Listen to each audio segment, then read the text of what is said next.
Coach, after Monday's win against Thomas Jefferson, kind of an unconventional win for you guys, where it was low scoring.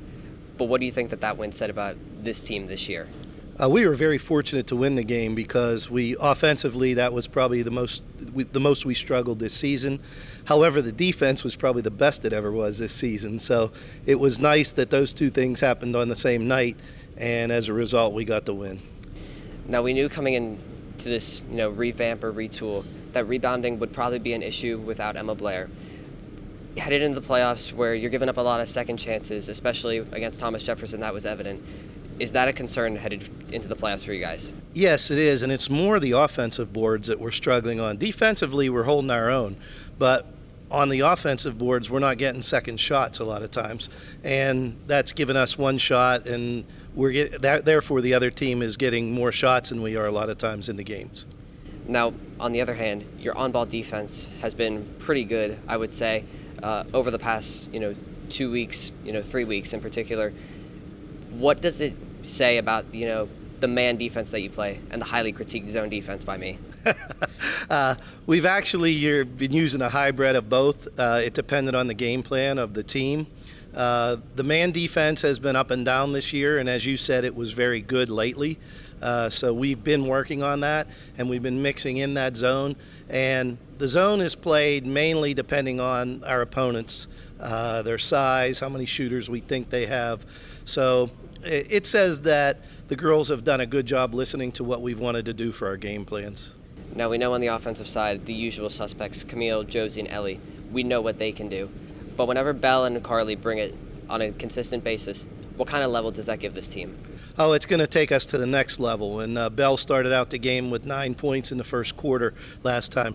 Carly has the ability to shoot the ball at a high rate also, but being the point guard, she just doesn't get as many looks as she did when Belle was playing the point. So it's a nice mixture where we can get them both involved offensively. Well, when we talk about the chemistry and connection between these girls, it's mainly focused off the court and the entire time that they spend together.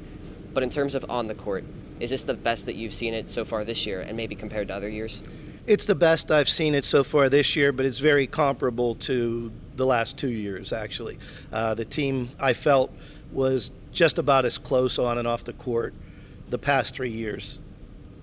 Now, you made it public that it was your final season here at Greater Latrobe.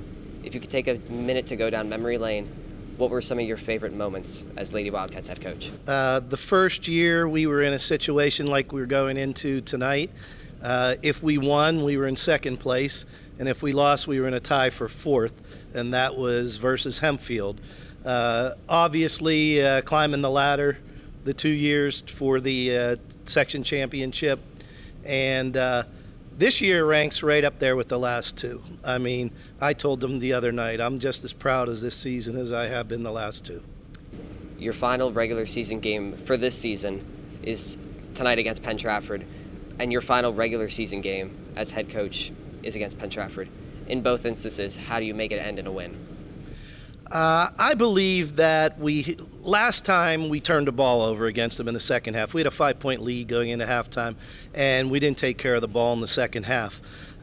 We've done a good job since the second half of this season started, since the McKeesport game, of limiting the turnovers to 10 or less, and we talk about that.